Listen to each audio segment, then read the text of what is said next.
São 2:10 da madrugada. O céu sobre o Atlântico é um manto de escuridão absoluta, um gigante de metal e tecnologia.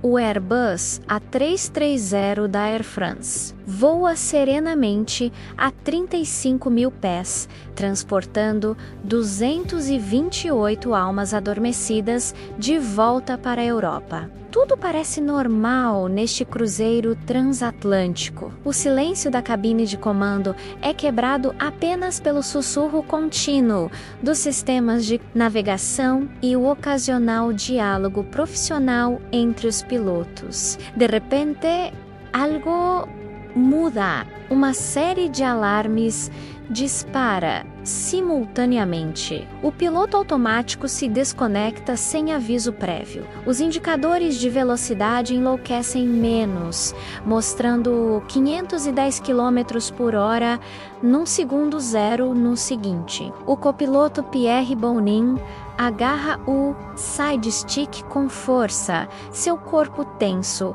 a adrenalina disparando em suas veias. Sua voz treme quando ele murmura: "Eu não entendo o que está acontecendo." A aeronave, até então dócil e previsível, começa a comportar-se como um animal selvagem. O nariz sobe inexplicavelmente. A altitude aumenta quando deveria se manter estável. Completamente desorientado, o copiloto David Robert observa os instrumentos com incredulidade crescente. Como pode uma aeronave perfeitamente funcional começar a se descontrolar assim, sem qualquer aviso? Lá atrás, nas cabines escurecidas, 216 passageiros dormem tranquilamente. Pais abraçam filhos. Casais descansam lado a lado. Viajantes solitários sonham com o reencontro familiar que os aguarda em Paris. Nenhum deles tem a mínima noção do drama que se desenrola apenas alguns metros à frente, por trás da porta trancada do cockpit. No painel de instrumentos, o alerta de stall soa repetidamente. Uma voz eletrônica inconfundível.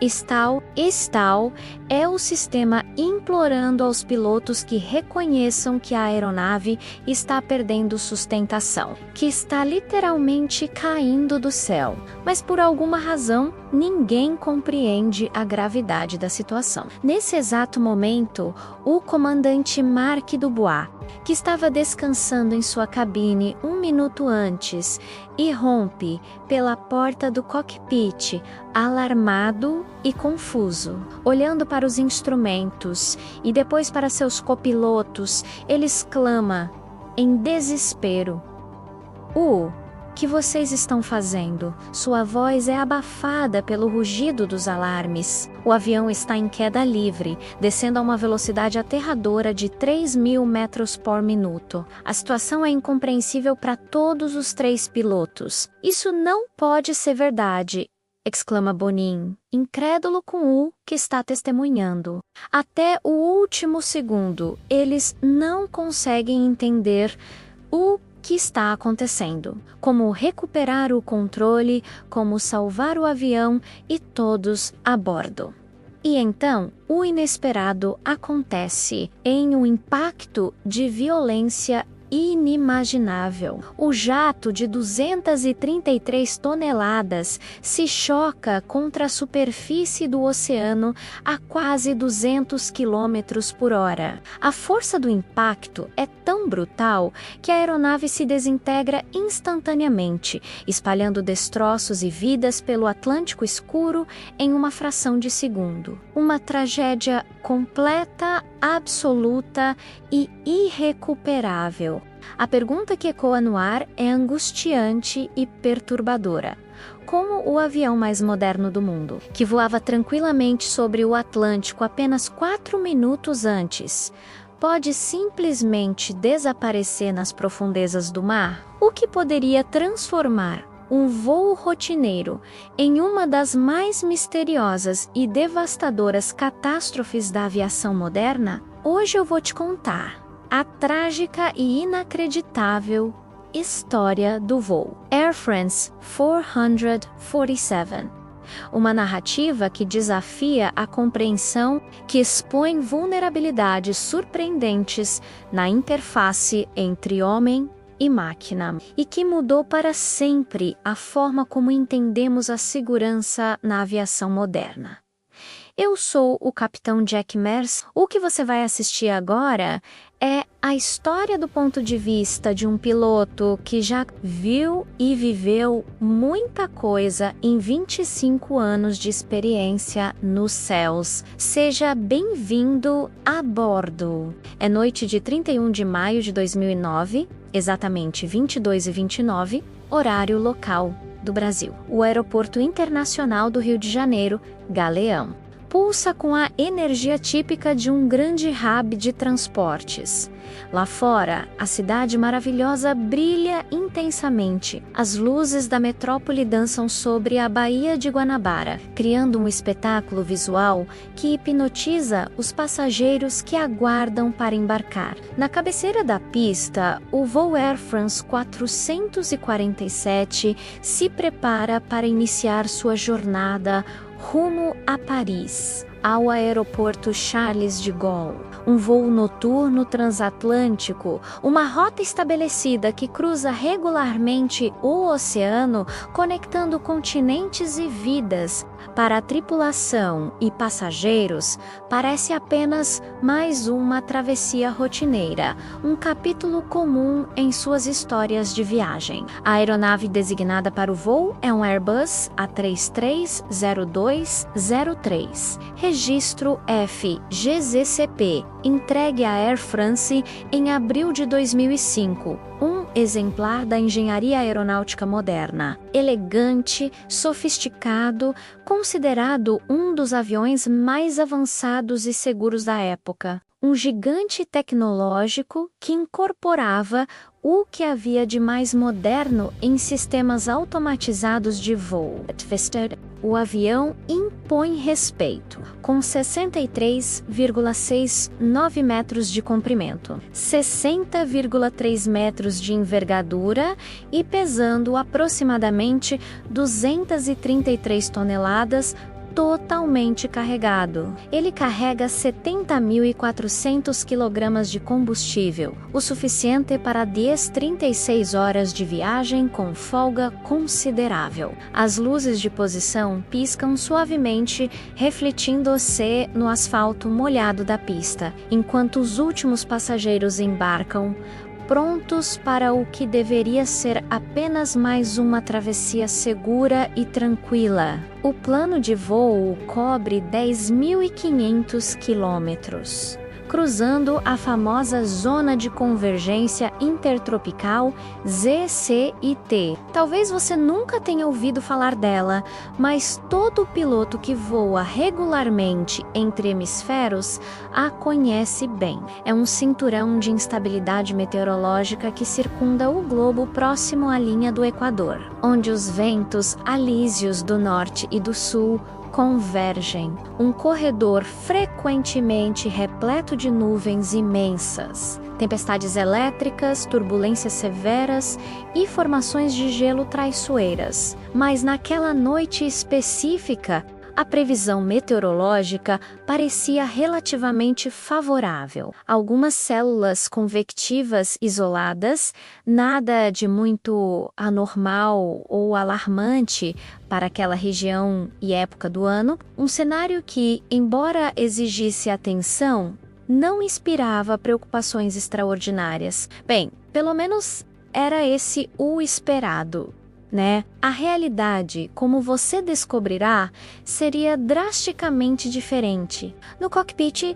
3 pilotos experientes se organizam para a jornada. O comandante Marc Dubois, 58 anos, um veterano com mais de 11,000 horas de voo, conhecido por sua postura calma, seu profissionalismo e sua vasta experiência em rotas transatlânticas. Seus colegas o descreviam como metódico e meticuloso, um profissional completo. Ao seu lado, o primeiro copiloto David, Robert, 37 anos, com 6.500 horas de experiência. Reconhecido por seu perfil analítico, sua confiança técnica e sua capacidade de resolver problemas complexos com frieza, Robert havia sido comandante de A320 antes de se tornar primeiro oficial no A330. O que significa que ele tinha experiência substancial em tomadas de decisão e liderança. Completando o trio, o segundo copiloto Piers Cedric Bowning, 32 anos, o mais jovem e menos experiente da tripulação, com 2.900 horas de voo. Embora fosse relativamente novo na função, Bowning era considerado um piloto competente e promissor, com bons conhecimentos técnicos e forte ética de trabalho. Essa configuração de tripulação é padrão para voos longos transcontinentais. Um comandante e 2 copilotos, se revezando entre períodos de descanso e trabalho ativo no cockpit. Um arranjo projetado para garantir que haja sempre pilotos alertas e descansados nos controles. Mesmo durante as fases mais monótonas de um voo de longa distância, a bordo, 216 passageiros se acomodam para a longa jornada noturna, uma mistura diversificada de humanidade, famílias voltando de férias no Brasil, executivos cansados após intensas reuniões de negócios, turistas sonolentos cheios de histórias para contar, tripulantes de outras companhias retornando para casa após seus próprios voos. Entre eles, 61 cidadãos franceses, 58 brasileiros e 26 alemães, além de representantes de pelo menos outras 29 nacionalidades. Um microcosmo global, todos unidos pela confiança depositada na moderna maravilha tecnológica que os transportaria e na competência dos homens responsáveis por guiá-la em segurança sobre o vasto Atlântico. Na cabine de passageiros, 9 comissários de voo fazem as verificações finais, guardam bagagens de mão, ajudam passageiros com necessidades especiais e preparam a aeronave para a decolagem. Seus rostos exibem sorrisos profissionais, suas vozes são calmas e reconfortantes. Nenhum deles poderia imaginar o destino trágico que os aguardava algumas horas mais tarde, nas profundezas da noite sobre o oceano. Deixa eu falar um pouco mais sobre a zona de convergência intertropical que mencionei. Não é apenas um nome técnico em cartas meteorológicas, é um fenômeno atmosférico impressionante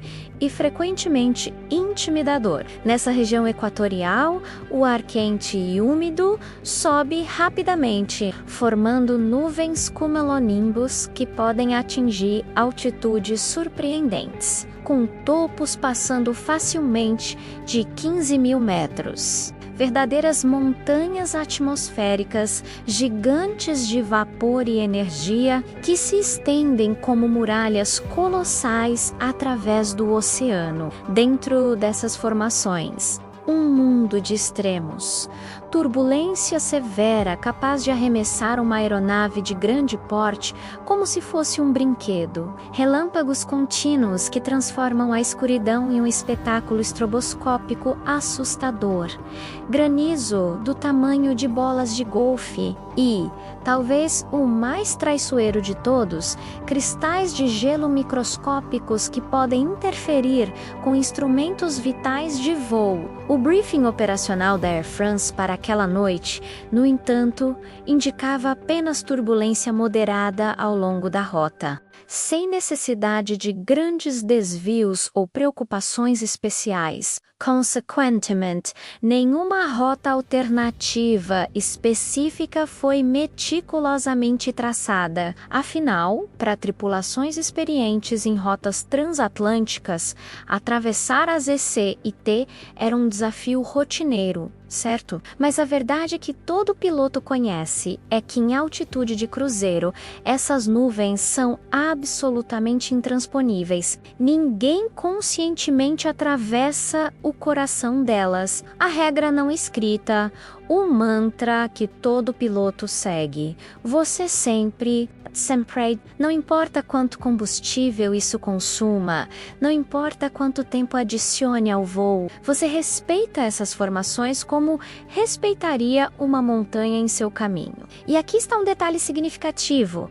Outros voos que cruzavam o Atlântico naquela mesma noite, como o Lufthansa 507 e o Air Madrid 903. Fizeram amplos desvios para o oeste, escolhendo rotas mais longas, mas significativamente mais seguras para evitar completamente as células convectivas mais intensas. O Air France 447, por contraste, seguia um trajeto mais direto, passando perigosamente próximo à linha principal de tempestades. Uma decisão que, em retrospectiva, parece quase temerária. Mas quando você está a 10.600 metros de altitude, voando a mais de 800 km por hora, pequeno desvio na carta de navegação pode ser a diferença crítica entre um voo suave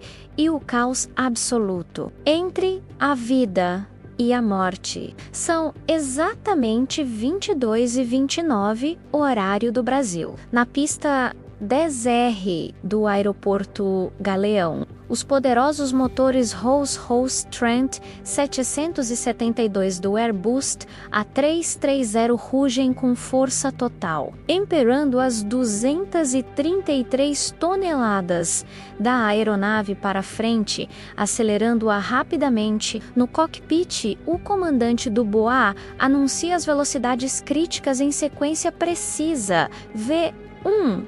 Rotate nesse comando. Bonin, que está nos controles para esta decolagem, puxa o side stick suavemente para trás. O nariz da aeronave obedece, elevando-se graciosamente para o céu noturno. O trem de pouso é recolhido com um ruído hidráulico característico. As luzes da cidade começam a se distanciar abaixo e o A330 inicia sua ascensão para as altitudes de cruzeiro, com a elegância que caracteriza a linha Airbus. Lá embaixo, o Rio de Janeiro vai ficando cada vez menor, suas luzes transformando-se gradualmente em um tapete de pontos cintilantes, até parecerem um reflexo invertido do céu estrelado acima. A beleza da vista é impressionante,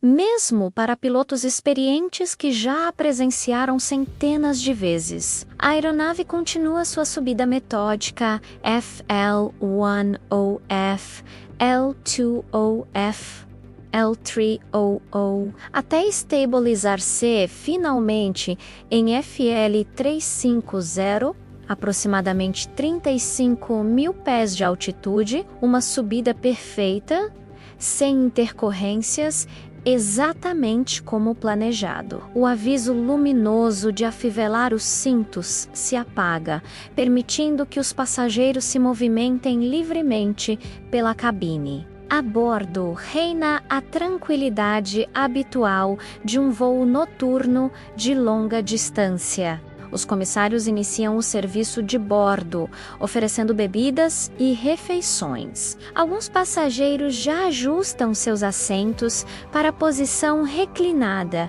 buscando o conforto possível para as próximas horas. O brilho suave das telas individuais de entretenimento ilumina rostos relaxados enquanto filmes começam a ser exibidos. Fones de ouvido são ajustados, livros são abertos. Tudo parece perfeitamente normal, rotineiro, previsível. No cockpit, o ambiente é igualmente calmo e controlado. A automação está funcionando perfeitamente. Os sistemas de meteorologia estão sendo monitorados regularmente. Nenhum alarme soa, nenhuma luz de advertência pisca. Os 3 pilotos conversam profissionalmente, discutindo aspectos do voo, verificando dados, planejando a rota à frente. Um típico voo transatlântico noturno.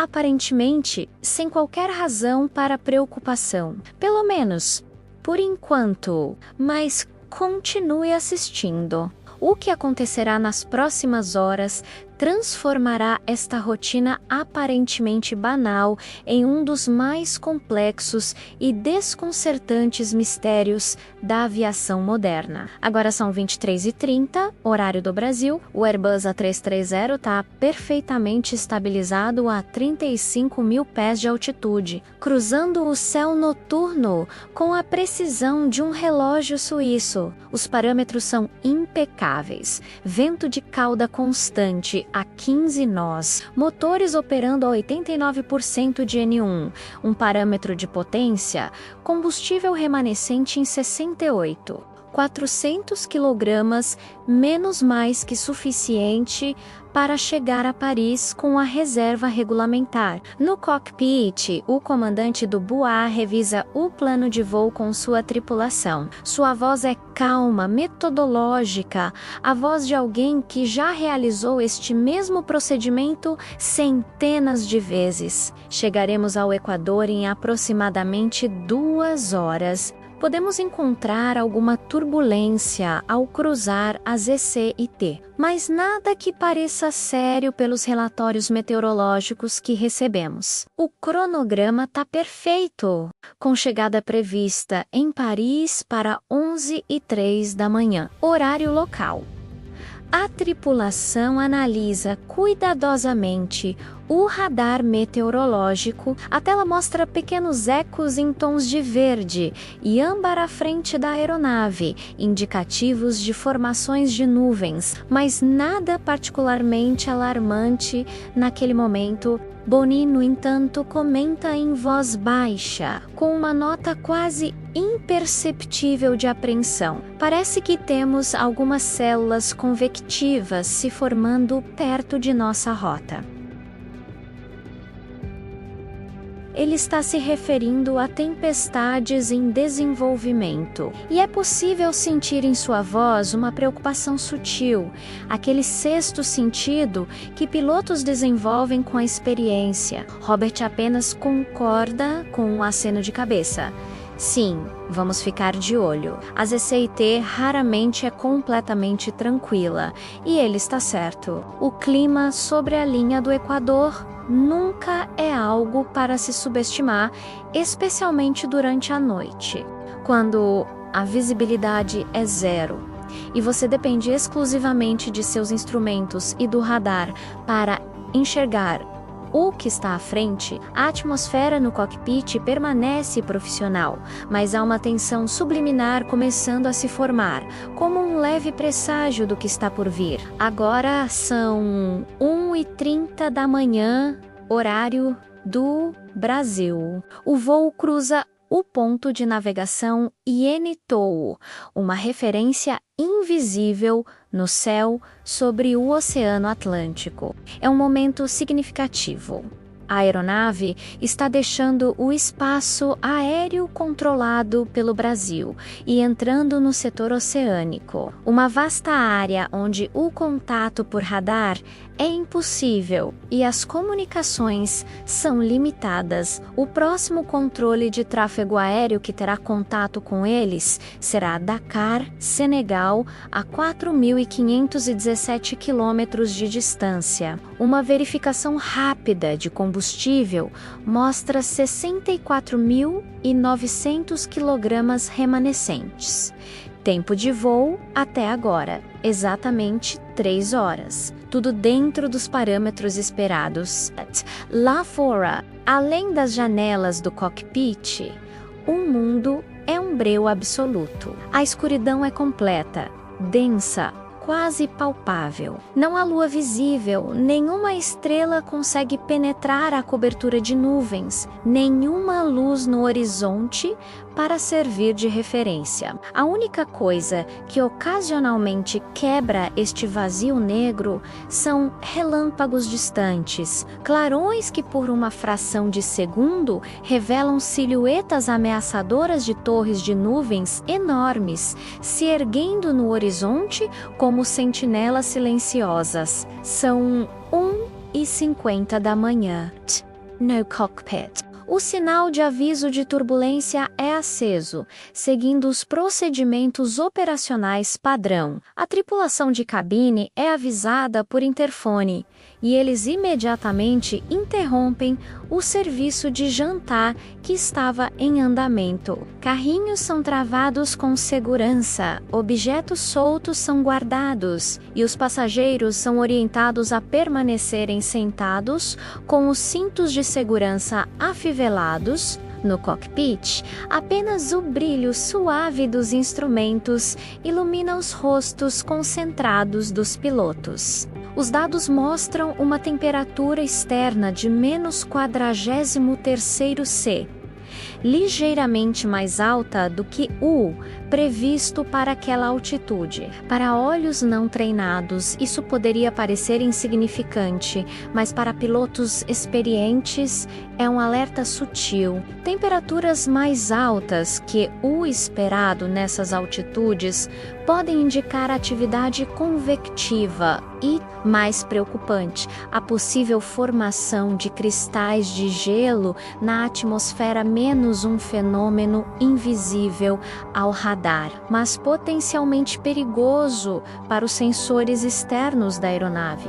Por enquanto, o voo continua relativamente tranquilo. A aeronave ocasionalmente estremece com turbulência leve, mas nada fora do comum para aquela região. Os pilotos mantêm sua vigilância profissional, monitorando instrumentos, verificando sistemas, ajustando parâmetros quando necessário. Mas deixa eu te dizer, em poucos minutos, este cenário de normalidade controlada vai se transformar dramaticamente. Continue comigo, ok? São exatamente 1h55 da manhã. O Air France 447 segue firme a 35.000 pés, cortando o céu escuro sobre o Atlântico. O contato com o controle de tráfego aéreo de Brasília é feito uma última vez, com a formalidade habitual. Logo depois, a tripulação estabelece contato breve com o Atlântico,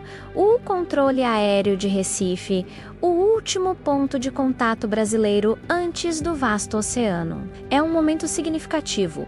A Petidole. A aeronave entra na chamada área de silêncio oceânico, uma zona onde não há cobertura de radar civil, não há comunicação por voz em tempo real, apenas mensagens automáticas enviadas pelo sistema. A Série Aircraft Communications Addressing and Reporting System em intervalos pré-determinados. Em termos práticos, significa que a partir deste ponto, o voo não será mais ativamente monitorado em tempo real. A tripulação está essencialmente sozinha, dependendo de seus próprios recursos, conhecimentos e julgamento para enfrentar qualquer situação que possa surgir. Lá fora, além das janelas do cockpit, a escuridão é absoluta, impenetrável.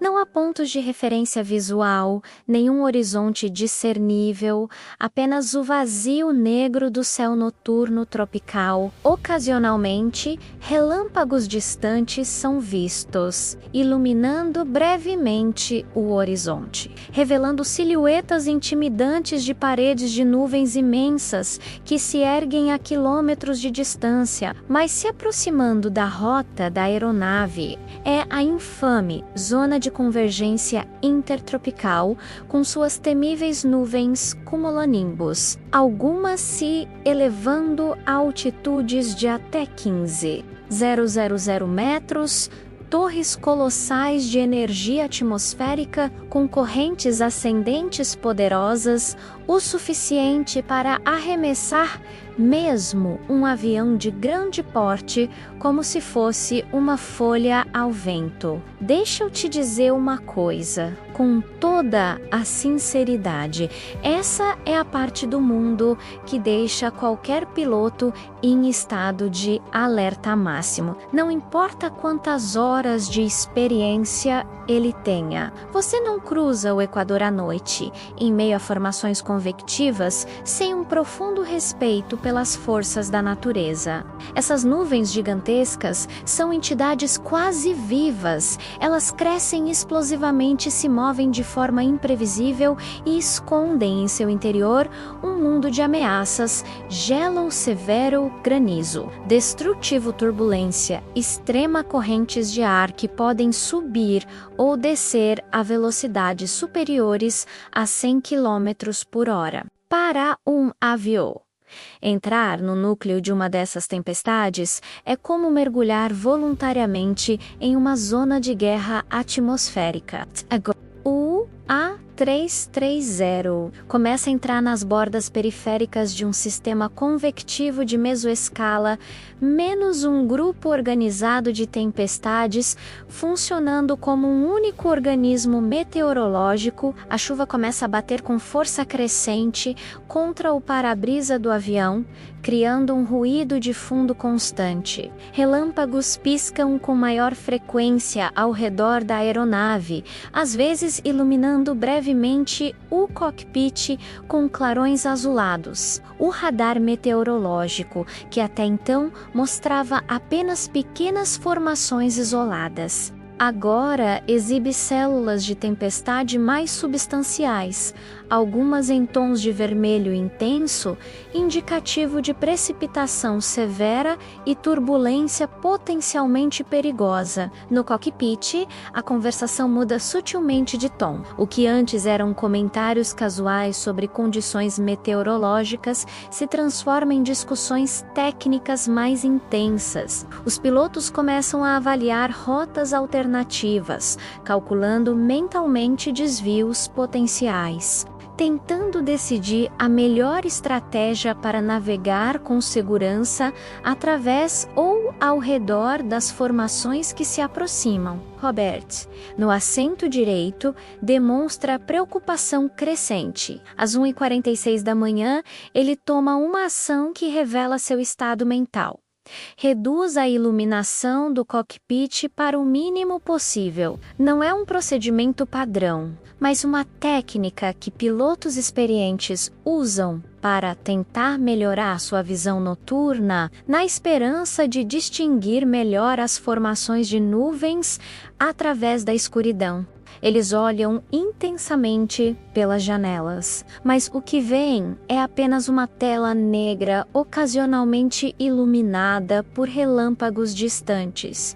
É como voar dentro de uma caverna. A turbulência, antes apenas uma vibração leve e ocasional, começa a se intensificar, balançando o A330 com solavancos mais pronunciados. O café na xícara do comandante tremula com cada movimento da aeronave, criando pequenas ondas que refletem as luzes dos instrumentos, um barômetro visual da intensidade crescente da turbulência. Os pilotos discutem brevemente a possibilidade de subir para um nível de voo mais elevado, uma tática comum para escapar de turbulência. Subir mais significaria aproximar-se perigosamente do limite de Coffin Corner, a altitude onde a margem entre a velocidade distal e a velocidade máxima, permitida por limitações estruturais, se torna perigosamente estreita. Além disso, subir através de uma zona de turbulência já estabelecida poderia potencialmente piorar a situação, expondo a aeronave a forças aerodinâmicas ainda mais intensas. A conclusão é clara: permanecer no nível atual é, por enquanto, a opção mais segura e conservadora, mesmo com as condições piorando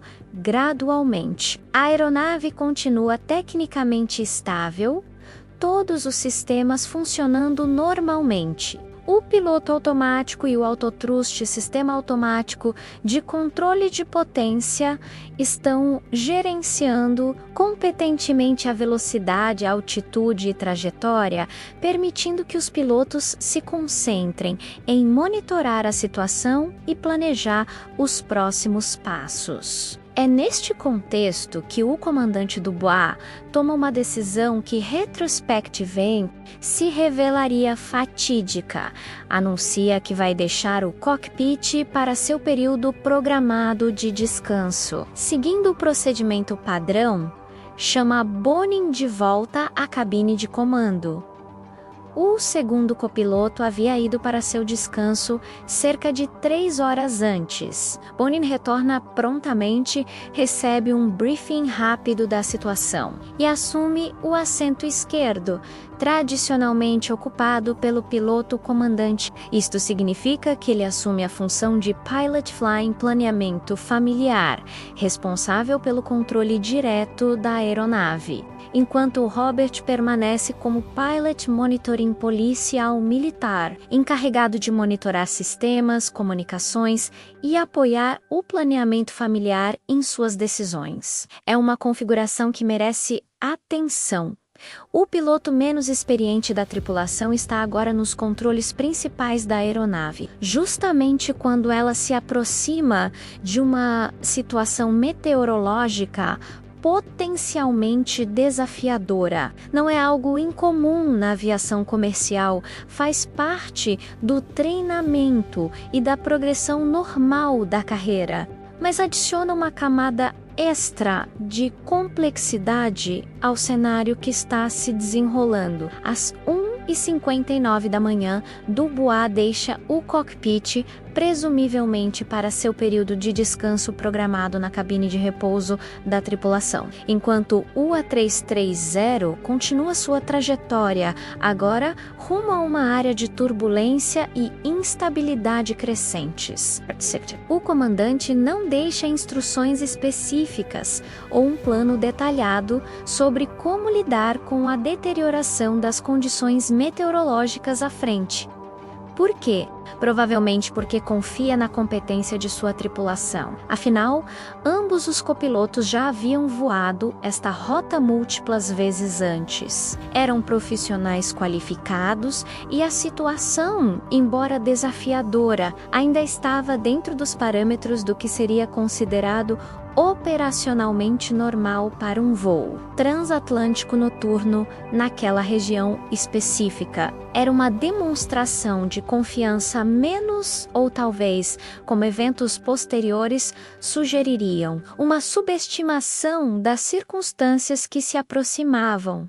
São 2h05 da manhã. O comandante Dubois está agora descansando, como exigem os regulamentos para voos de longa duração. No cockpit, a turbulência aumenta gradualmente, fazendo a aeronave estremecer com mais frequência e intensidade. O que antes era apenas uma vibração ocasional, agora se transformou em solavancos mais pronunciados, sacudindo o A330 em diferentes direções. A tensão no cockpit é quase palpável, visível nos corpos levemente mais rígidos dos dois copilotos. Em suas expressões concentradas, na comunicação mais sucinta e técnica, Bonin mantém os olhos fixos no radar meteorológico, procurando constantemente por clarões entre as nuvens, espaços seguros por onde a aeronave poderia navegar sem enfrentar as piores condições. Robert, sempre metódico, monitora atentamente os sistemas, verificando repetidamente parâmetros críticos como velocidade, altitude, temperatura externa e consumo de combustível. Cada dado é analisado. Cada variação é notada e avaliada quanto à sua relevância para a segurança do voo. O A330 faz um pequeno desvio à esquerda, uma manobra calculada para evitar as células convectivas mais intensas que aparecem no radar. É uma decisão tática standard. Se não pode passar sobre ou sob a tempestade, tente e contorna lá pela rota mais segura disponível. Até este momento, apesar da turbulência crescente e da tensão evidente, tudo ainda parece tecnicamente sob controle. Os parâmetros de voo permanecem estáveis, todos os sistemas funcionam normalmente e a aeronave responde adequadamente aos comandos. O piloto automático e o autotruste continuam gerenciando competentemente a velocidade e altitude, seguindo as instruções programadas. São 2:06 da manhã. Bonin, agora com maior preocupação, usa o sistema de interfone para contatar a tripulação de cabine. Sua voz é profissional, mas há uma urgência subjacente que não estava presente em comunicações anteriores. Ele avisa a equipe para ficarem especialmente atentos à turbulência, que está aumentando, mas ainda é classificada como leve a moderada dentro dos parâmetros de segurança operacional. Bem, já se passaram 7 minutos desde que o comandante deixou o cockpit, e em apenas mais 4 minutos, meu amigo, tudo vai mudar dramaticamente, de uma forma que nenhum dos ocupantes daquele avião poderia prever ou imaginar. Às 2:08 da madrugada, chuva intensa começa a bater contra a fuselagem do A330, criando um ruído de fundo constante e penetrante. O som é inconfundível para qualquer piloto, menos milhares de gotas colidindo com o metal e o vidro a centenas de quilômetros por hora. Uma cacofonia aquosa que aumenta a sensação de isolamento dentro do cockpit. Apenas 20 segundos depois, um novo som se soma à sinfonia atmosférica, menos o distintivo tilintar metálico de cristais de gelo atingindo a fuselagem. É um som que todo piloto experiente reconhece imediatamente e respeita profundamente. Não é apenas ruído, é um aviso, um sinal de que a aeronave está atravessando uma região com alta concentração de partículas de gelo suspensas no ar. Simultaneamente, a turbulência intensifica-se.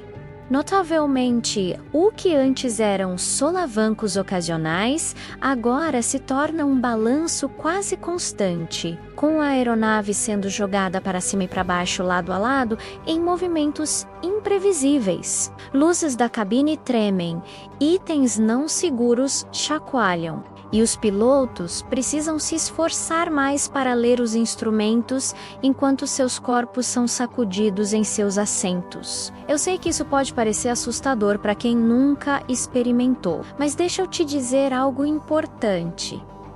Até este momento, ainda estamos falando de um cenário operacionalmente normal. Encontrar turbulência e gelo ao atravessar as ECIT é esperado. Os pilotos estão seguindo todos os procedimentos adequados, a aeronave está respondendo como deveria e todos os sistemas estão funcionando conforme projetados. É apenas mais uma noite no Atlântico para uma tripulação experiente, desafiadora. Sim, mas nada que não tenham enfrentado dezenas de vezes antes em suas carreiras. Ou, pelo menos, é isso que eles acreditam naquele momento. Mas continue assistindo, porque estamos prestes a entrar nos 4 minutos mais intensos, confusos e fatídicos deste voo, uma sequência de eventos que se tornaria um dos mais complexos e debatidos casos na história da aviação moderna.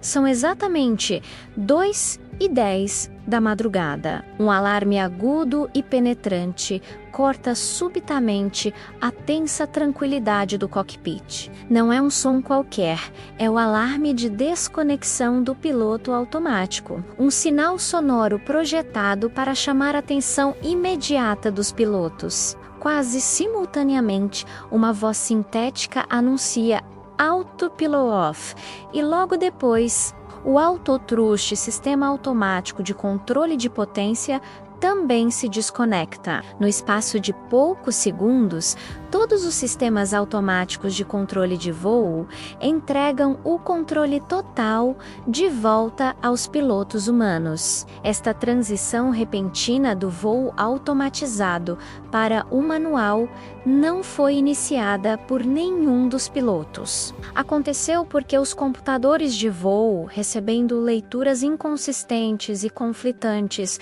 dos sensores de velocidade, decidiram que não podiam mais gerenciar o voo com segurança e entregaram as chaves de volta aos humanos. Bonin, agora pilotando manualmente a aeronave, sente imediatamente o impacto físico da turbulência sem a suavização proporcionada pelo piloto automático. É como passar de uma estrada asfaltada para um caminho de terra esburacado. Cada solavanco da turbulência é transmitido diretamente aos controles, exigindo correções constantes e precisas. O A330 ainda está tecnicamente estável, menos asas niveladas, atitude adequada a motores, funcionando normalmente. Mas algo crítico está acontecendo com os instrumentos de voo. No Primary Flight Display PFD, menos a tela principal que mostra informações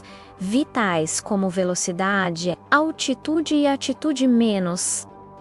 A fita de velocidade começa a piscar e exibir valores erráticos. Um momento mostra 275 nós, no seguinte, cai para 60 nós, depois sobe novamente, oscilando de forma completamente irracional, mais alarmante ainda.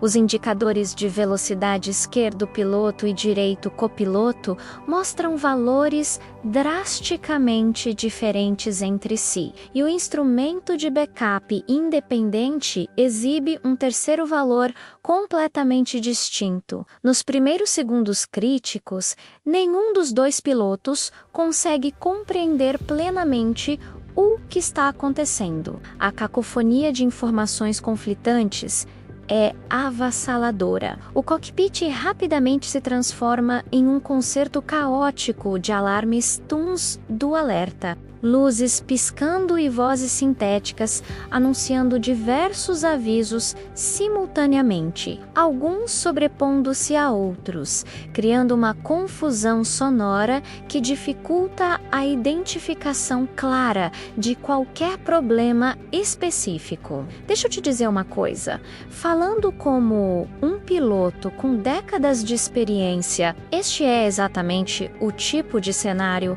para o qual treinamos exaustivamente em simuladores. A transição súbita do voo automatizado para o manual em condições adversas é um dos desafios mais exigentes da aviação moderna. Mas há uma diferença fundamental entre enfrentar isso num simulador, onde você sabe que é um exercício, onde você está esperando que algo dê errado, onde você pode pausar e discutir e experimentá-lo a 35,0 pés, no meio da noite, sobre o oceano, com 228 vidas, dependendo de suas decisões nos próximos segundos. É como levar um soco no estômago quando você menos espera. Um segundo, você está gerenciando sistemas, monitorando parâmetros, seguindo procedimentos bem estabelecidos. No próximo, você está lutando para entender uma avalanche de informações contraditórias, tentando separar dados confiáveis de falsos, enquanto simultaneamente pilota, manualmente uma aeronave de 233 toneladas em meio à turbulência. No Electronic Centralized Aircraft Monitor is o sistema central que exibe alertas e informações de falhas. 10 mensagens diferentes aparecem quase simultaneamente. É um cenário de sobrecarga cognitiva quase perfeito, menos mais informação do que o cérebro humano pode processar, eficientemente em condições de estresse elevado. Entre as mensagens mais críticas está "Nave der Disagree", indicando que os computadores de dados aéreos Air Data Reference não concordam entre si sobre informações fundamentais como velocidade, altitude ou ângulo de ataque. A causa raiz deste problema, embora desconhecida para os pilotos naquele momento, era o bloqueio dos tubos de pitot por cristais de gelo. Estes sensores são absolutamente vitais para a operação segura de qualquer aeronave moderna, localizados externamente na fuselagem. Eles medem a pressão dinâmica do ar para calcular com precisão a velocidade da aeronave relativa à massa de ar em que está voando. Sem dados confiáveis destes sensores, um piloto fica parcialmente cego. Ainda tem instrumentos baseados em outros sistemas, como altitude baseada em pressão atmosférica, mas perde referências cruciais para manter o voo seguro. A reação instintiva de Bonin neste cenário de confusão é particularmente reveladora da psicologia humana sob estresse. Confrontado com indicações de velocidade que caíram repentinamente, ele conclui que a aeronave está perigosamente lenta, em risco de stall, perda de sustentação. Na realidade, o oposto era verdadeiro. Menos as leituras errôneas estavam mostrando uma queda de velocidade que não existia. A aeronave mantinha sua velocidade normal, mas agindo com base na informação que tinha disponível naquele momento. Bonin faz o que qualquer piloto faria se acreditasse que o avião está muito lento. Puxa o side stick para trás, erguendo o nariz da aeronave. O ângulo de arfagem pitch aumenta rapidamente 10 graus, 12 graus, chegando a 15 graus acima do horizonte, uma atitude extremamente elevada para um voo de cruzeiro. Como consequência direta, a aeronave começa a subir a uma taxa alarmante de mais de 7.000 pés por minuto. Isso é território extremamente perigoso. Em altitude de cruzeiro, especialmente perto do teto operacional da aeronave, a margem entre velocidade de stall muito lento e velocidade máxima permitida muito rápido é notoriamente estreita, menos o que os pilotos chamam de "coffee me corner", canto do caixão. Se você ergue demais o nariz desacelerando o avião, você se aproxima perigosamente do stall. Se você baixa demais o nariz acelerando, você pode exceder limitações estruturais da aeronave. Mas quando seus instrumentos estão fornecendo dados conflitantes, como você distingue a realidade da ilusão? Como confiar apenas no instinto, quando cada um de seus sentidos e indicadores está enviando sinais diferentes e contraditórios? Esta é a armadilha mortal da automação moderna. Ela funciona tão perfeitamente por tanto tempo que, quando falha, pode ser extraordinariamente difícil para os humanos reassumirem o controle efetivamente, especialmente em condições de alta pressão e estresse, com as leituras de velocidade ainda inconsistentes. O sistema de controle de voo do A330 automaticamente muda para o modo Alternate Low, um regime de proteção reduzida que se ativa quando o sistema detecta falhas em sensores críticos ou outros componentes essenciais. Esta transição para a lei alternativa tem implicações profundas que nem todos os pilotos compreendem completamente. Ela remove várias proteções automáticas cruciais, incluindo a proteção contra stall. Em normal, lá, o sistema simplesmente não permitiria que a aeronave entrasse em um stall, independentemente dos comandos do piloto. Mas em Alternate lá, a aeronave responderá exatamente aos comandos dados pelo piloto. Mesmo que esses comandos a levem a uma condição aerodinamicamente insustentável, é uma mudança sutil, mas crítica no comportamento da aeronave, menos como se um carro perdesse subitamente seu sistema antiderrapagem e controle de estabilidade durante uma curva em alta velocidade sob chuva. O caos no cockpit continua a se intensificar, além dos alarmes já mencionados. Outros indicadores visuais críticos começam a se degradar.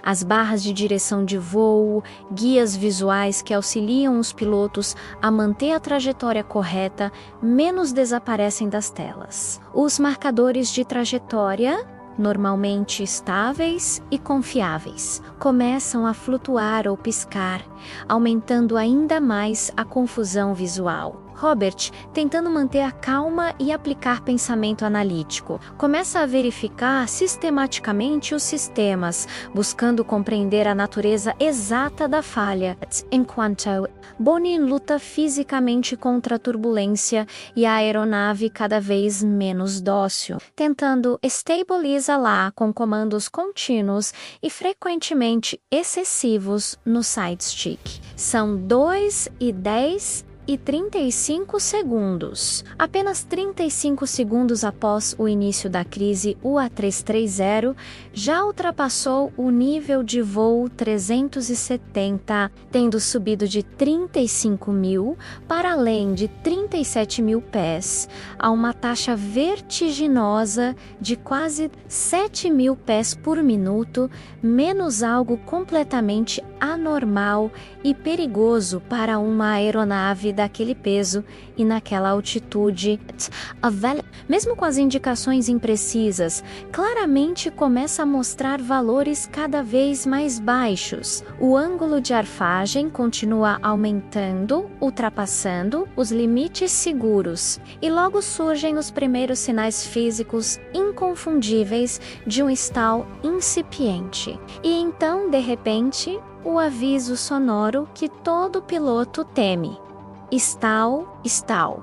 A voz sintética clara e inconfundível, alertando sobre a perda iminente de sustentação. Para os não familiarizados com aviação, stall é o termo técnico usado quando o fluxo de ar sobre as asas se separa da superfície, geralmente porque o ângulo de ataque, o ângulo entre a asa e o vento relativo, se torna excessivo. Quando isso acontece, a asa simplesmente para de funcionar.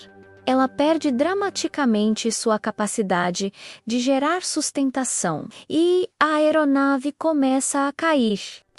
Ainda acreditando que a aeronave está com velocidade perigosamente baixa, baseado nas leituras errôneas, continua puxando o side stick, tentando manter o nariz elevado. Esta ação, ironicamente, é exatamente o oposto do que deveria ser feito em uma situação de stall. O procedimento correto seria baixar o nariz para recuperar velocidade, mesmo que isso significasse perder temporariamente a altitude. Robert, observando a cascata de indicações alarmantes, tenta processar a situação, correlacionar dados. Velocidade caindo, altitude aumentando rapidamente, ângulo de arfagem crescendo, Avisos de stall, menos nada disso, faz sentido completo em sua mente naquele momento. Ele tenta chamar outros parâmetros nas telas, verificar sistemas secundários, buscando desesperadamente encontrar algo confiável em meio à tempestade de informações conflitantes. Diante do caos crescente e da deterioração rápida da situação, Robert não hesita mais. Ele pressiona o botão para chamar o comandante de volta ao cockpit, um sinal claro de que a situação está se tornando crítica e eles precisam de toda a experiência disponível. Enquanto isso, a condição da aeronave continua a piorar rapidamente. O A330 ultrapassa o ângulo crítico de ataque, entrando plenamente em stall. Vibrações características começam a sacudir a aeronave, não a turbulência normal associada a condições meteorológicas, mas o bafeim específico que ocorre quando o fluxo de ar se separa da superfície da asa. São tremores violentos, répédos e distintos, como se a aeronave inteira estivesse estremecendo em um terremoto aéreo. Este é o sinal físico inconfundível de que o avião entrou em stall profundo. E segundos depois, o Airbus, agora completamente sem sustentação aerodinâmica adequada, começa sua queda vertiginosa em direção ao oceano 35 mil pés abaixo. São 2h11 da madrugada. Algo teoricamente positivo acontece. Os aquecedores dos tubos de pitot finalmente conseguem derreter efetivamente o gelo que se acumulou, restaurando a funcionalidade dos sensores. As leituras de velocidade nos displays do cockpit retornam ao normal, mostrando valores consistentes e corretos. Todos os instrumentos no painel agora estão fornecendo dados precisos e confiáveis, exatamente o que os pilotos desesperadamente precisam para compreender plenamente a situação e recuperar o controle da aeronave. Sim, meu amigo, mas há um problema trágico e cruel neste momento.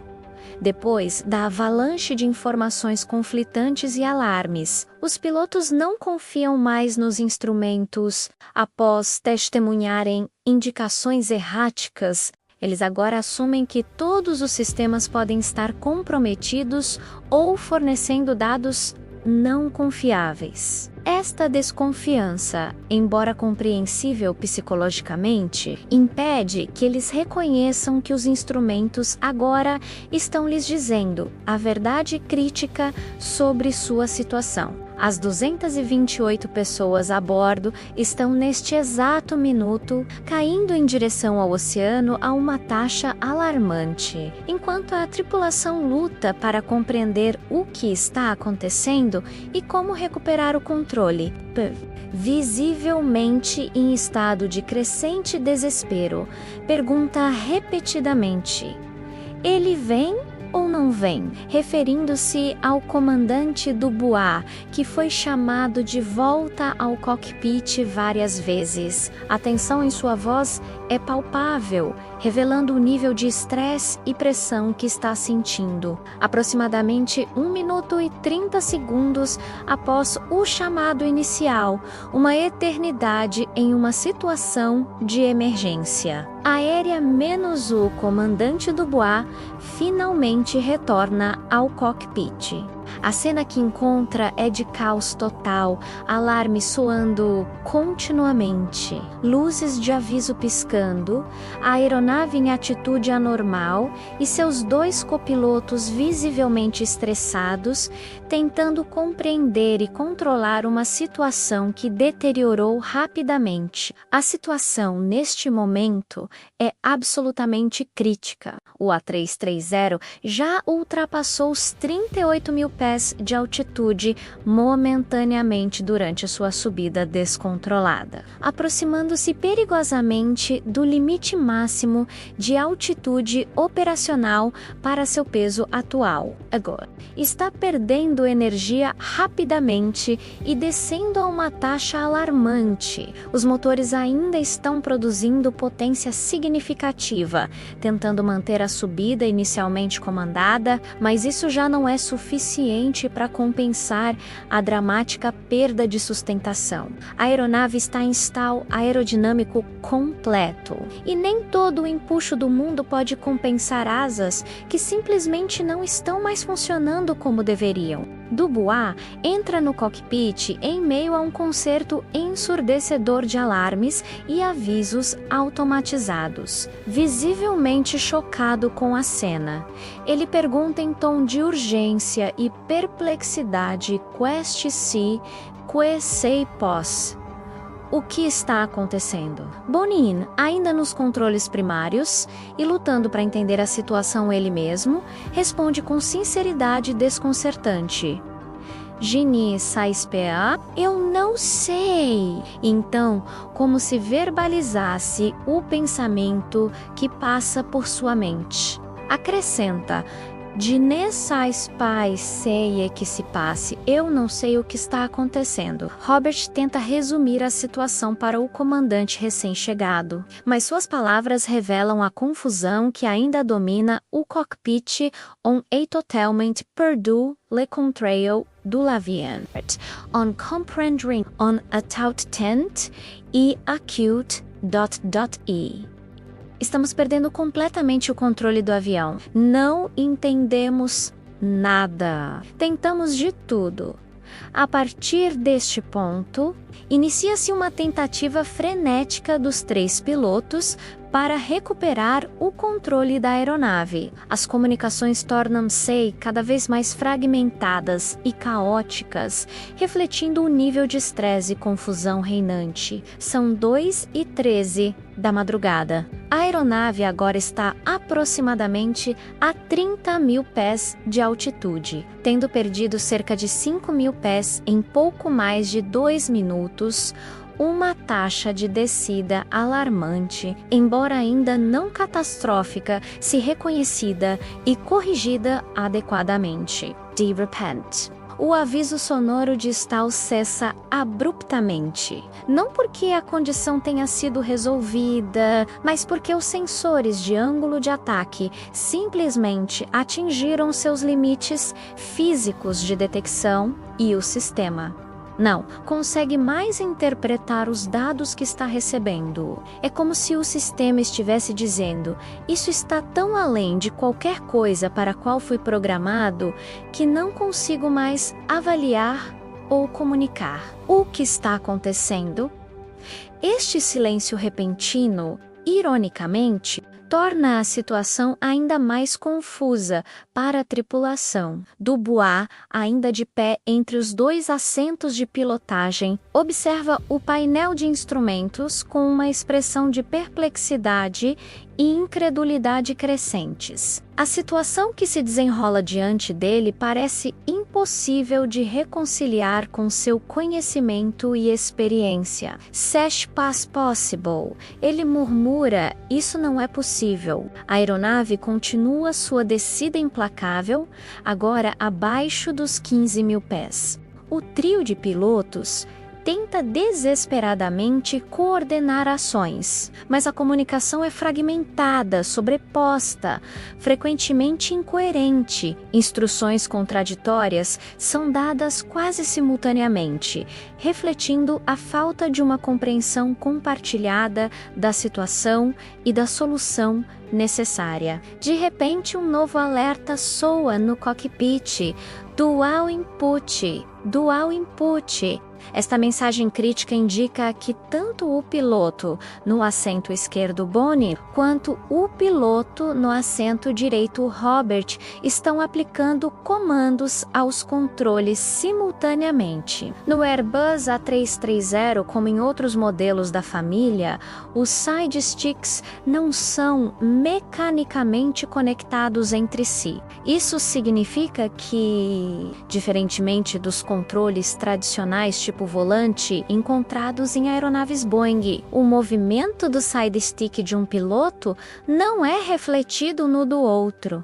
Quando ambos os pilotos aplicam comandos simultaneamente, o computador simplesmente soma os inputs, potencialmente criando comandos de controle ilógicos ou perigosos. O mais alarmante neste momento é que, em meio a tanta confusão sonora e estresse mental, ninguém parece registrar conscientemente o aviso de dual input. Esta falha de percepção é absolutamente crucial para entender que a seguir, pois significa que os pilotos estão, sem perceber, trabalhando uns contra os outros, anulando parcialmente os comandos um do outro. Bonin, agora completamente dominado pelo pânico, grita desesperadamente: Montes, Montes, Montes, suba, suba, suba!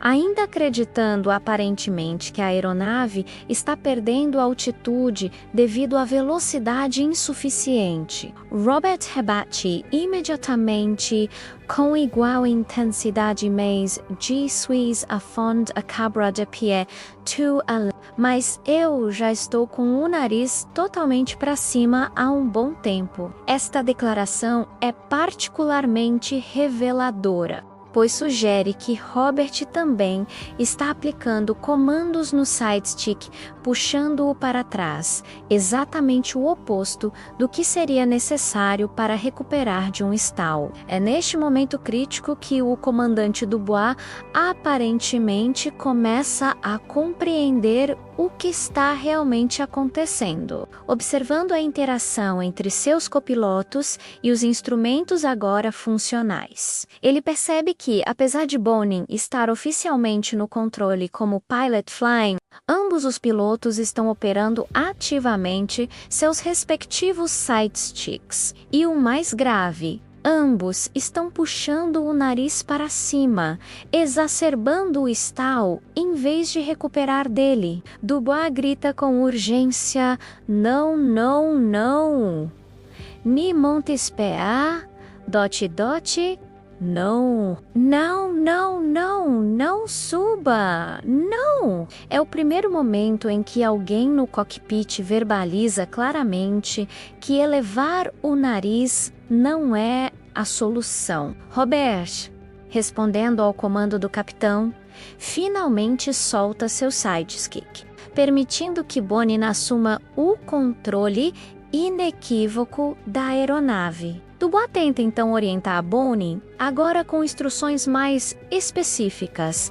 Descends, descends, descends, descends, desça, desça, desça, desça. Mas neste ponto, a aeronave já está abaixo de 10.000 pés, tendo perdido mais de 25.000 pés de altitude em aproximadamente 3 minutos, uma taxa de descida catastrófica que deixa pouquíssimo tempo para recuperação. O caos comunicativo continua no cockpit. Os três pilotos falam quase simultaneamente, por vezes sobrepondo-se uns aos outros. Instruções contraditórias são dadas e recebidas. Alarmes continuam soando, aumentando o nível de estresse cognitivo e dificultando ainda mais a concentração e o pensamento claro. São exatamente 2h14 da madrugada, horário do Brasil.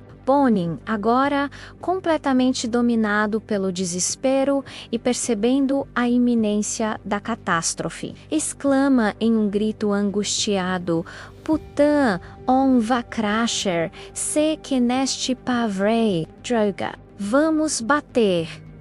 E isso não pode ser verdade. E então, como se verbalizasse a incredulidade que sente diante da situação aparentemente impossível, mas quecei, pós, mas o que está acontecendo? A pergunta permanece sem resposta, pois segundos depois, o sistema de proximidade com o solo GPWS, Ground Proximity Warning System, detecta a aproximação rápida com a superfície do oceano e dispara seu alerta característico: pull up, pull up, pull up, suba, suba, suba. É a última linha de defesa automatizada, o último grito desesperado dos sistemas da aeronave implorando por ação corretiva imediata, mas é tarde demais. O comandante Dubois continua tentando freneticamente dar instruções, buscando qualquer ação que possa alterar o destino que se aproxima rapidamente. Mas a aeronave em estalo profundo, com asas completamente ineficazes aerodinamicamente, segue sua trajetória balística em direção ao oceano, agora a menos de 2.000 pés abaixo. Nos últimos segundos antes do impacto, Robert exclama: "Dix Daggers da Siete! 10 graus de arfagem", possivelmente sugerindo um ângulo específico para tentar estabilizar a aeronave. Mas suas palavras são quase inaudíveis em meio aos alarmes ensurdecedores e ao rugido dos motores em potência máxima, lutando inutilmente contra a física implacável. E então acontece às 2h14, 28 da madrugada, o Airbus A330-203 voo AF447 choca-se violentamente contra a superfície do Oceano Atlântico. O impacto é devastador. Menos a aeronave atinge a água em atitude ligeiramente nariz para cima, com velocidade vertical estimada em aproximadamente 108 nós cerca de 200 km por hora e velocidade horizontal de 107 nós, segundo dados recuperados posteriormente. A força do impacto é equivalente a cair do 46º andar de um Errázuriz diretamente sobre concreto sólido. Instante, a fuselagem pressurizada de 63 metros se desintegra completamente, fragmentando-se em milhares de pedaços que se espalham por uma ampla área do oceano. O impacto é tão violento que a morte é instantânea para todos os 228 ocupantes. Passageiros, tripulantes, famílias inteiras, todos a caminho de Paris para reuniões, férias, encontros familiares, negócios, estudos ou simplesmente retornando para casa, agora fazem parte, tragicamente, de um dos acidentes mais desconcertantes e discutidos da aviação comercial moderna. Em apenas 4 minutos e 23 segundos, o intervalo entre a desconexão do piloto automático e o impacto final, uma aeronave perfeitamente funcional.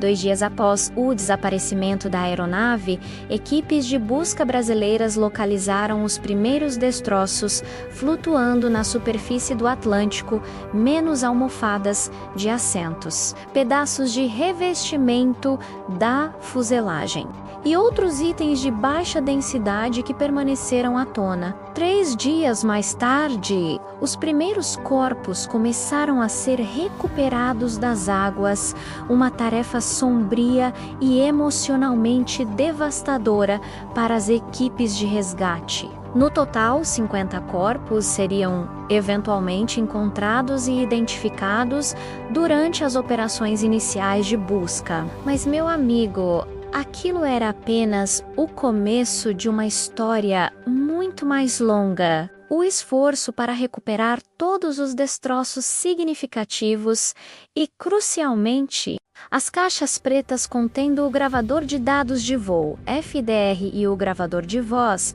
da cabine CVR, levaria incríveis 2 anos completos, 2 anos de buscas intensivas, utilizando tecnologia submarina avançada para vasculhar milhares de quilômetros quadrados de um fundo oceânico montanhoso e pouco mapeado, a profundidades que chegavam a 4.700 metros. 2 anos de especulação, teorias, análises preliminares baseadas em evidências fragmentadas. 2 anos de espera angustiante para famílias que precisavam desesperadamente de respostas e encerramento. Durante esse período prolongado, uma pergunta persistente ecoava nas mentes de investigadores, pilotos, engenheiros aeronáuticos e do público em geral. O que realmente aconteceu com o voo AF447?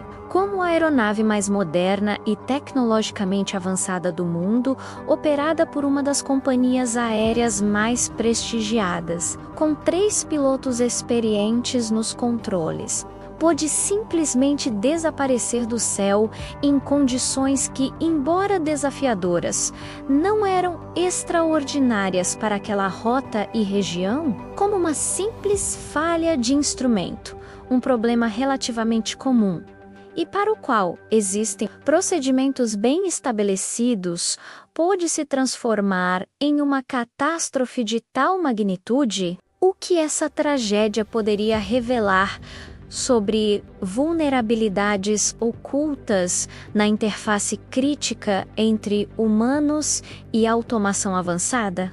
Quando as caixas pretas finalmente foram localizadas e recuperadas do fundo do oceano em maio de 2011, as respostas que emergiram chocaram profundamente a comunidade aeronáutica global e forçaram uma reavaliação fundamental de aspectos cruciais do treinamento de pilotos, design de sistemas e filosofias operacionais que havíamos considerado estabelecidas e seguras por décadas.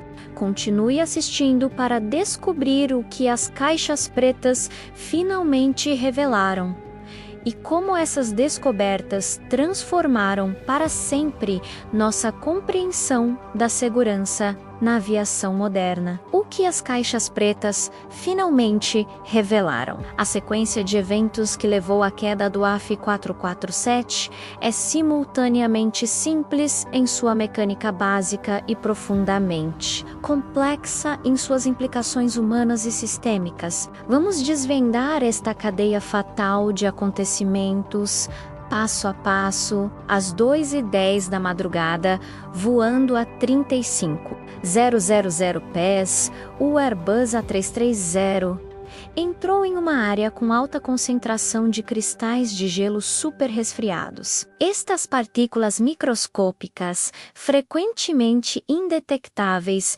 pelos radares meteorológicos convencionais, começaram a se acumular rapidamente dentro dos tubos de pitot, os sensores externos, cruciais que informam ao sistema a velocidade do ar. Em questão de segundos, todos os 3 tubos de pitot ficaram parcial ou completamente obstruídos por gelo, resultando em leituras de velocidade inconsistentes e não confiáveis. Os 3 indicadores de velocidade no painel de instrumentos começaram a mostrar valores drasticamente diferentes entre si. Confrontados com estas leituras conflitantes, os computadores de bordo fizeram exatamente o que foram programados para fazer. Desconectaram o piloto automático e o autotruste, controle automático de potência, devolvendo o controle manual completo aos pilotos. Esta transferência súbita de controle não foi uma falha, mas um comportamento projetado intencionalmente, quando os sistemas automatizados não têm dados confiáveis para operar. Eles entregam as chaves aos humanos. É crucial entender que não houve pane elétrica, nem falha estrutural, nem impacto de raio, nem problema nos motores. O avião continuava tecnicamente perfeito em todos os sentidos. Todos os sistemas funcionando normalmente, exceto pelos sensores de velocidade temporariamente comprometidos, a aeronave ainda estava voando normalmente, apenas não mais no modo automático, mas esta transição brusca e inesperada, ocorrendo à noite, em altitude elevada, em meio à turbulência e sem um horizonte visual externo para referência, criou um cenário de confusão cognitiva severa no cockpit. Os pilotos, especialmente Bonin, que estava nos controles primários, não conseguiram interpretar corretamente o que estava acontecendo ou identificar a natureza específica da falha. Confrontado com indicações de velocidade que pareciam mostrar uma desaceleração perigosa, Bonin reagiu instintivamente puxando o sidestick para trás, na tentativa de evitar o que ele percebia como uma perda potencial de altitude. Esta ação fez com que o nariz da aeronave se elevasse significativamente, causando uma subida rápida e não comandada. Este movimento, embora bem intencionado, foi precisamente o oposto do que a situação exigia. O jato ganhou altitude rapidamente, mas ao custo de uma perda progressiva e perigosa de velocidade. Em poucos segundos, a aeronave começou a aproximar-se do limiar distal, o ponto em que o fluxo de ar sobre as asas se separa da superfície, resultando em perda catastrófica de sustentação, mesmo com o alarme distal soando claramente no cockpit. A tripulação não reconheceu adequadamente a condição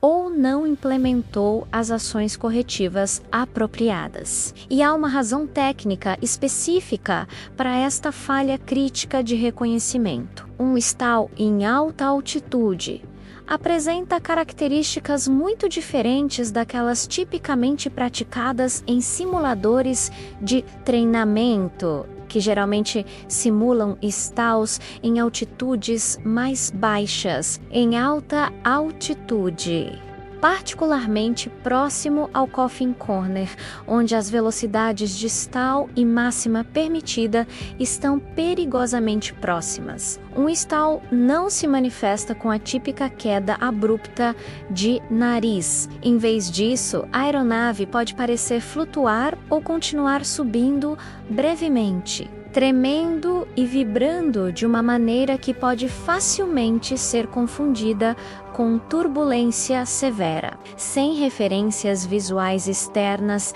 na escuridão da noite. O sistema vestibular humano, o ouvido interno que percebe movimentos e posição, pode facilmente enganar o cérebro, criando a sensação física enganosa de que a aeronave ainda está subindo, quando na verdade está começando a cair, com as indicações de velocidade inconsistentes. O sistema de controle de voo automaticamente mudou para o modo Alternate Low, um regime de proteção reduzida onde várias salvaguardas automáticas são desativadas. Esta transição teve uma implicação crucial que pode não ter sido totalmente compreendida pela tripulação no momento. Em normal lá, o A330 simplesmente não permitiria um stall completo, independentemente dos comandos do piloto. O sistema interviria automaticamente para impedir que a aeronave excedesse ângulos de ataque perigosos. Mas em Alternate lá, estas proteções não estão disponíveis. A aeronave responderá fielmente aos comandos do piloto, mesmo que estes comandos a levem a uma condição de stall profundo. Em essência, a rede de segurança automática que os pilotos de Airbus estão acostumados a ter foi temporariamente removida, sem que eles estivessem plenamente conscientes deste fato crítico. E aqui está um ponto absolutamente fundamental que deve ser enfatizado. Um stall em alta altitude, mesmo profundo, é completamente recuperável com a técnica correta. Não é em si mesmo uma sentença de morte para a aeronave ou seus ocupantes. A recuperação, embora exija ações decisivas e potencialmente contraintuitivas, segue princípios aerodinâmicos bem estabelecidos.